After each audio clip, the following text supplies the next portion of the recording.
After a long 3.5 year break from music, Ariana Grande is back with her 7th album, Eternal Sunshine. The mostly Max Martin and Ilya produced record is already garnering acclaim from fans and critics alike for being Ari's most sophisticated and potentially best work to date. I don't know where this lands for me among all of her projects yet, but I do know it is going to be a mainstay. It's only been out for a few days as of me writing this, but I've loved every minute of taking it all in. I haven't felt this emotional resonance with Ariana's music since Thank You Next, which is no shade to Positions, I love that album, but strictly in terms of telling a story, I do think this is her strongest work aside from Thank You Next. Instead of going track by track, I kind of just want to give my general interpretation of what this record's about. Obviously, the title is a reference to the 2004 film Eternal Sunshine of the Spotless Mind, which Aria said is one of her all-time favorites, but the album doesn't necessarily follow that movie's plot perfectly. It certainly shares themes and references the idea of erasing someone from your memory, but I think the album leans more heavily into learning to live with the pain of a breakup and how to know you're with the right person, which he asks right at the beginning of the album and gets an answer to at the very end in a voice clip from her Nona, which made me tear up a lot. The film's message of using painful memories as a valuable lesson is echoed throughout this record, especially on the title track, which I think could be interpreted in two ways. You could take the lyrics as her literally wiping her mind of her ex-partner, which she mainly discusses in the second verse, or you could see it as her accepting the role he played in her life and what he taught her. By calling him her eternal sunshine, she could literally be referencing blankness, the nothingness you see when staring directly into the sun, just like how the film used a white screen to portray memories being erased.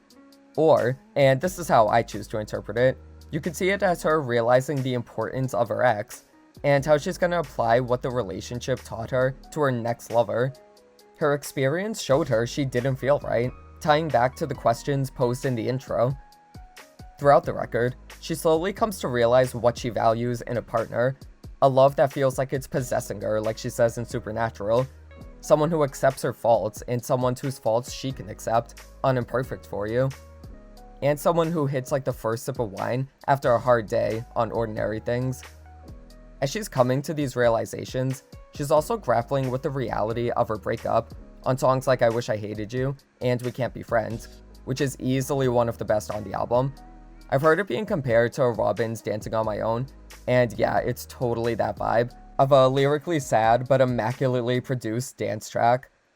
She also goes through a bit of a villain era from tracks 7 through 9, which I'm all here for. She really looked at the media's portrayal of herself and decided to go with it on True Story, The Boy Is Mine, and Yes And, which I love. I honestly don't get some of the backlash Yes And got received, by the way. It feels like for so long people just wanted her to have a big dance pop moment. She gave us one, and I don't know, it just wasn't a huge moment. I'm genuinely curious to those who didn't love it. Why not? I'm not trying to start a fight either. I don't care if you like it or didn't like it. I'm just curious as to what didn't hit for you. I'll say personally, I would have liked a little more belting, a little more vocal power, but other than that, I have nothing bad to say about it. It's a bop, along with the two preceding tracks. Those are definitely the bad bitch songs, and they make for a nice section of the album. Truthfully, I think you could split Eternal Sunshine into chapters. The first 4 tracks are her realizing her relationship isn't working and leaving. The next 2 are her falling in love all over again. The next 3 are her telling off the people who criticize her new love. The next 2 are about her reconciling with the pain of her previous breakup before being able to move on. And the last 2 are about her applying the lessons from her last relationship to her new one, and finally getting the answer to how she knows she's with the right person. I love the narrative. It feels fully thought out, and it's executed flawlessly. In terms of the songs themselves, I do think this is a record that's more than the sum of its parts. Maybe this is only because it's how I've been listening to it for the last few days, but I really don't find myself wanting to listen to individual tracks as much as I'd rather just listen to the album in full. It's not that the songs aren't great on their own, it's more that I love hearing them in the context of the story and getting to listen to it all unfold. I actually don't think I've even listened to one track, obviously aside from Yes And, outside of listening to the whole album yet. There aren't necessarily huge glaring standouts or low points to me. It's all very consistent, maybe the most consistent she's ever been.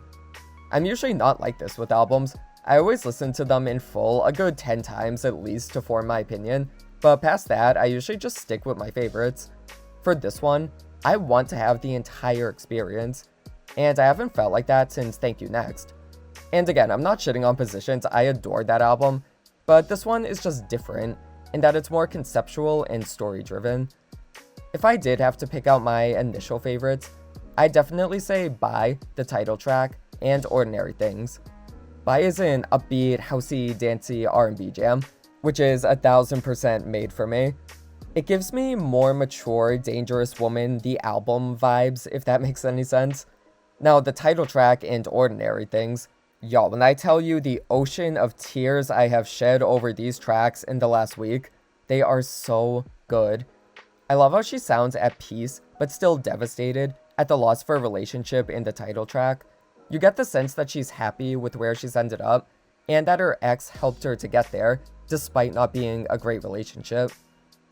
And Ordinary Things really reminds me of Imagine from Thank You Next, in that she's literally imagining all the things she could do with her new lover, and how it doesn't matter what she does with him, she just wants to be with him. It's a nice continuation of Imagine, in my opinion. That song was a little more pessimistic, with Ari essentially admitting she can't have a simple, normal relationship because of her celebrity status, while Ordinary Things sees her expressing gratitude for just having someone to be with, despite what their lives are like.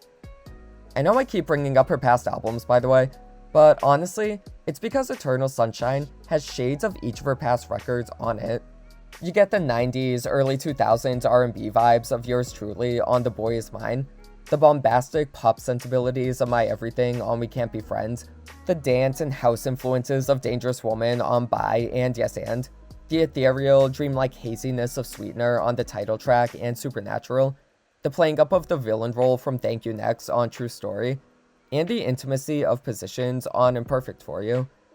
I feel like each track could fit well enough on one of her past records, but they still come together in such a cohesive way, which really goes to show Ariana has a defined style and set of themes she explores throughout her discography.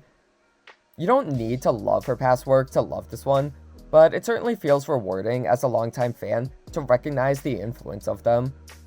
And for that matter, you really don't need to see Eternal Sunshine of the Spotless Mind to love it either.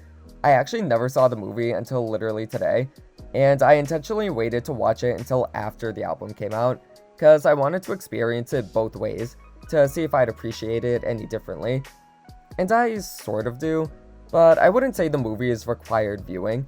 As long as you're vaguely somewhat familiar with it, you don't need to get the references to understand the story she's telling. I am glad this forced me into finally watching it though. That one's been on my watch list for years. It's also one of my brother's favorite movies of all time since it came out, and I'm shocked it took me this long to getting around to it, since he talked about it all the time. All in all, Eternal Sunshine is a phenomenal pop record. It really does feel like all the qualities of Ariana were thrown into a blender, and this is what came out. She's honed her skills in at this point, and I think that's because she's had some time away from music. Sometimes, even if you're great at doing something, it can feel less rewarding and more exhausting after doing it so much. So by taking your mind off of it for a little while, you could come back with a more refreshed and renewed mindset, and that's what Eternal Sunshine feels like to me. Not that I think she was on autopilot for her last few albums, but I do think the anxiety that came with being a huge pop star must have weighed on her heavily, even while she was enjoying the creative process. For this one, it feels like she's opening up a new chapter in her life, and is ready to not give as much power to her destructive thoughts or her fiercest critics. I could see how Saturn has returned to her. It really does seem like big changes have happened in her life, and this album is a portrayal of that. I am in love. It's already my most played album of the year, and it's only been 5 days, but it probably is gonna stay that way. It's Ariana, that's just how it goes with me anyways. Let me know what your thoughts are on Eternal Sunshine, and I'll see you next time.